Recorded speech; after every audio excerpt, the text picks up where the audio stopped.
को old age की सबसे कॉमन प्रॉब्लम जो विंटर्स में देखने को मिलती है कि बेहोशी की हालत में मरीज लाया गया और शुगर की वैल्यू नापने में बहुत कम आई, उसको कहते हैं हाइपोग्लाइसीमिया। नॉर्मली शुगर की क्या वैल्यू होती है, कोई बताएगा? खाली पेट वाली शुगर की वैल्यू होती है फास्टिंग की 70 से 100।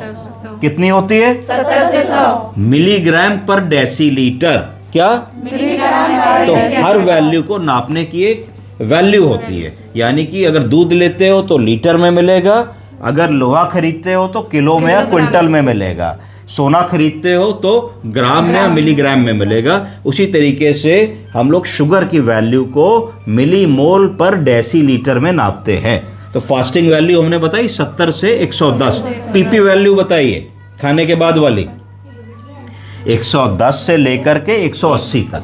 ठीक, हमेशा याद रखिए। तीसरी चीज ऑन एन एवरेज याद रखिए कि अगर कभी भी कोई मरीज आ रहा है तो रैंडम शुगर अगर हम नापते हैं तो 150 या उससे कम है तो हम उसको नॉर्मल मानेंगे, और अगर 150 या उससे ज्यादा है तो हमारे मन में एक ये बात आनी चाहिए कि हो सकता है कि इस मरीज को शुगर की बीमारी अर्थात डायबिटीज मेलाइटस हो। क्या हो? Diabetes mellitus. डायबिटीज दो प्रकार की होती है, टाइप 1 और टाइप 2। टाइप 1 क्या होता है, कोई बताएगा? टाइप 1 डायबिटीज वो होती है जो पैदाइशी होती है। क्या होती है?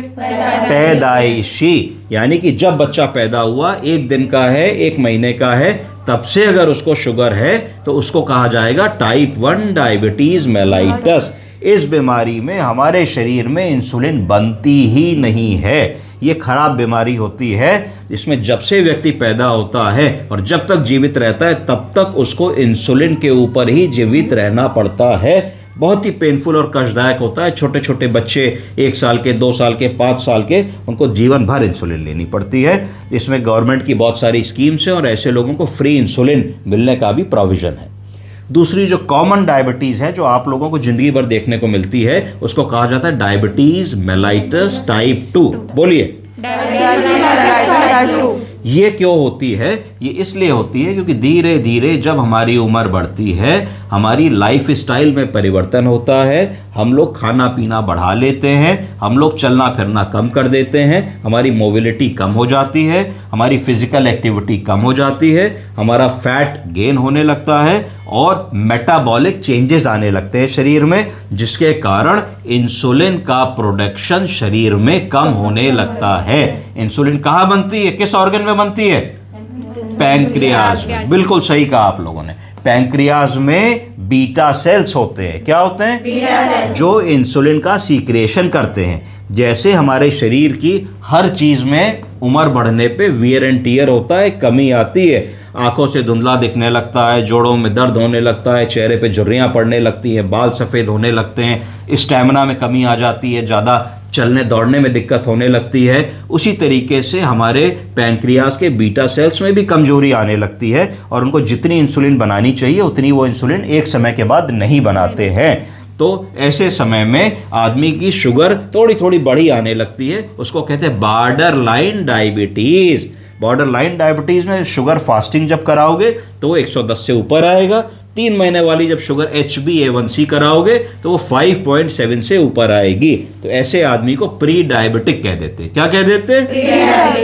ऐसे व्यक्ति को तुरंत शुगर की दवा नहीं शुरू की जाती है, उसको हमें 3 महीने का समय देना चाहिए और एक अपॉर्चुनिटी देनी चाहिए कि वो खान पान से, व्यायाम से, अच्छी जीवन शैली से अपनी शुगर स्वतः ठीक कर ले। ऐसा करना इसलिए ज़रूरी है कि एक बार अगर आपने मरीज को शुगर की दवा शुरू कर दी तो वो जनरली उसको वो दवा सारी ज़िंदगी खानी है। तो इतनी बड़ी बर्डन से पहले उसको आप 3 महीने का समय देते, भाई मीठा खाना बंद करो, भाई तुम आलू खाना बंद करो, चावल मत खाओ, मीठे फल मत खाओ, 5 किलो वजन कम करके दिखाओ, सुबह शाम चला करो, लिफ्ट का इस्तेमाल ना करो, सीढ़ी से अपने ऑफिस जाओ, अगर आसपास कहीं साइकिल चला के जा सकते हो या वॉकिंग करके जा सकते हो तो उसको करने की कोशिश करो, फैट फूड कम खाओ, एक्सरसाइज 45 मिनट वॉकिंग करो, कैलोरीज बर्न करो। तो ये सारी चीज़ें जब तुम उसको बताओगी, सात्विक भोजन खाओ, लौकी खाओ, तुरई खाओ, परवल खाओ, टिंडा खाओ, मेथी खाओ, बथुआ खाओ,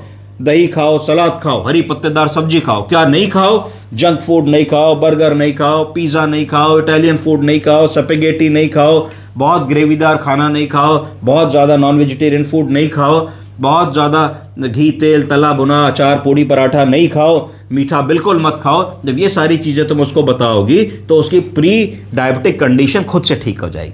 अगर ये सब करने के बाद भी आदमी 3 महीने बाद आपके पास आता है और उसकी शुगर अभी भी बढ़ी आती है, तो इसका मतलब ये है कि आपने उस व्यक्ति को, जिसको पहली बार नई नई शुगर निकली थी, आपने उसको पूरी 3 महीने की अपॉर्चुनिटी दी। और अगर वो व्यक्ति ईमानदार है तो उसने ईमानदारी से मीठा नहीं खाया, चाय में चीनी नहीं पी, जलेबी गुलाब जामुन नहीं खाया, सुबह जल्दी उठा, एक्सरसाइज करी, 3 किलो वजन भी कम किया, पर उसकी शुगर अभी भी कंट्रोल नहीं हुई, तो फिर वो ज़रूरत आएगी कि हम उसको फार्मा की दवाएं, फार्मास्यूटिकल्स दवाएं, फार्माकोलॉजिकल एजेंट्स दें जिनसे शुगर को कम किया जा सकता है। वो एजेंट्स क्या करते हैं? वो एजेंट्स हमारे शरीर में जब हम दवा खाते हैं तो पैंक्रियाज के बीटा सेल्स में इंसुलिन के सीक्रेशन को बढ़ा देते हैं ना, तो इंसुलिन का सीक्रेशन बढ़ जाएगा तो इंसुलिन ज़्यादा बनेगी तो शुगर कंट्रोल होने लगेगी। पहले सिंपल दवाओं से शुरू करते हैं, फिर धीरे धीरे दवाओं को ऐड ऑन करते हैं। क्यों? क्योंकि अगर किसी की शुगर 2 साल से कंट्रोल नहीं है, कोई बात नहीं, 10 दिन और कंट्रोल ना रहे, हम 10 दिन में कंट्रोल धीरे धीरे कर लेंगे। तो स्टेप एंड लैडर पैटर्न अपनाते हैं। अगर हमने बहुत ही अग्रेसिवली सोचा कि भाई वैसे तो शुगर तुम्हारी 2 साल से कंट्रोल नहीं है, पर मेरे पास आज ही आए हो, मैं आज ही कंट्रोल कर दूंगा, और बहुत हैवी डोज लिख दी, और अगर वो हैवी डोज खा के रात में मरीज़ की शुगर बहुत ही लो हो गई, 30, 40, 50 हो गई, और सोते सोते उसको बहुत ज़्यादा नुकसान हो गया, तो फिर वो बहुत बड़ी बात हो जाएगी, है ना, क्योंकि वो वैसी बात हो जाएगी कि आप फिर मरीज़ की चाह की भी हेल्प नहीं कर पाओगे। अगर बहुत देर शुगर कम रहेगी मरीज़ की, तो ब्रेन में हाइपोक्सिक इंजरी हो जाएगी, हाइपोग्लाइसेमिक इंजरी हो जाएगी। क्या हो जाएगी? हाइपोग्लाइसेमिक इंजरी हो जाएगी, यानी कि शुगर की कमी के कारण ब्रेन में जो इंजरी होती है उसको हाइपोग्लाइसेमिक ब्रेन इंजरी कहते हैं। तो उसमें कई बार ऐसा होता है कि मरीज़ कोमा में चला जाता है, बोल नहीं पाता है, और ऐसी चीज़ महीनों चलती रहती है और बड़ी अनप्रेडिक्टेबल सी सिचुएशन होती है। कई बार क्या होता है, शुगर लो हुई, पसीना आया, अनइजीनेस हुई, वो उठ के बाथरूम जाने के लिए उठाया, कुछ फ्रिज से सोचा लाओ कुछ खा ले, उसमें बेहोश हो गया, गिर गया, चक्कर खा गया, ट्रॉमा हो गया, फ्रैक्चर हो गया, हेड इंजरी हो गई। तो गो स्लो वाला फॉर्मूला। अब अगर मान लीजिए हमारे पास इमरजेंसी में मरीज आता है और उसकी शुगर लो है, तो उसको क्या कहेंगे? हाइपोग्लाइसीमिया। तो उसके लिए हमारे पास 3 विकल्प होंगे। पहली चीज़, अगर हम बहुत ही ग्रास रूट लेवल पे हैं, रात में हैं, या मरीज़ के घर गए हैं, हमारे पास कोई भी आईवी लाइन ड्रिप इंजेक्शन लगाने की क्षमता नहीं है, तब हम क्या करेंगे? तो सबसे पहली चीज़ होगी, हम तुरंत कोई रुमाल मांगेंगे, रुमाल के अंदर चीनी को भर लेंगे और गांठ उसकी बांध लेंगे, और चीख के अंदर मुंह को ऐसे खोल के उस में जो हमने चीनी भर लिया रुमाल के अंदर, पुड़िया जैसी बन जाएगी रुमाल की, उसको चीख के अंदर रगड़ेंगे, अंदर रगड़ेंगे। जब चीख के अंदर रगड़ेंगे तो जो उसकी शुगर है, शुगर चीक की अंदर की जो मेम्ब्रेन होती है उससे एब्जॉर्ब होकर धीरे धीरे ब्लड में जाएगी और मरीज को धीरे धीरे होश आएगा। और जैसे ही होश आएगा तो उसको मुंह से हम लोग खटाक से फ्रूटी या चीनी का घोल या फ्रिज में रखी हुई मिठाई, गुड़, कुछ भी खिलाने की कोशिश करेंगे।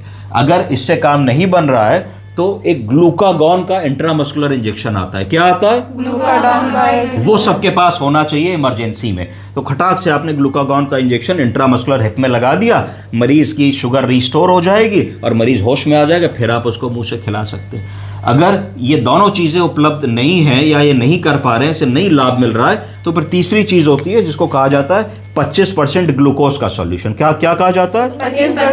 25% डेक्सट्रोज। तो ये कंसंट्रेटेड चीनी का घोल है। तो कंसंट्रेटेड चीनी के घोल को तुरंत हम एक आईवी कैनुला है बटरफ्लाई लगा देंगे और आईवी और बटरफ्लाई लगा करके हम मरीज को आईवी चढ़ा देंगे और तुरंत ही मरीज होश में आ जाएगा, क्योंकि जैसे ही शुगर पिक होगी तो एकदम से मरीज कॉन्शियस हो जाएगा। तीसरी चीज़, कई बार अगर मान लीजिए आप घबरा गए, आपसे नहीं हो पा रहा, आप आईवी लाइन नहीं लगा पा रहे हैं, आपके पास ग्लूकागॉन का इंजेक्शन भी अवेलेबल नहीं है, चीख के लिए रुमाल भी अवेलेबल नहीं है, तो फिर एक विकल्प हमारे पास होता है कि अगर राइल्स ट्यूब उपलब्ध है हमारे पास और हम राइल्स ट्यूब डाल लेते हैं तो तुरंत हम लोगों की शुगर लो आई, 20 आई, 25 आई, 30 आई, हमने तुरंत एक राइल्स ट्यूब डाली और राइल्स ट्यूब डाल करके चीनी का घोल तुरंत हमने मरीज को आरटी से दे दिया, तो भी हम शुगर को रिस्टोर कर पाएंगे।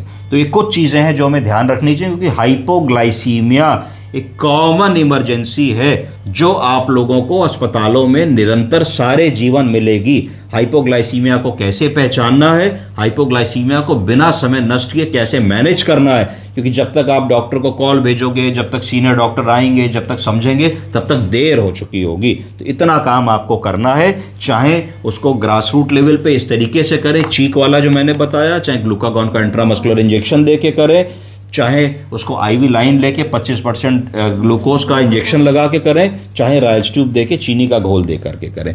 और याद रखें कि शुगर को ग्रेजुअली हम लोगों को इम्प्रूव करना चाहिए। बहुत एग्रेसिव मैनेजमेंट से बूढ़े लोगों में अगर हम काम करेंगे तो नुकसान की संभावना बढ़ जाएगी। Thank you.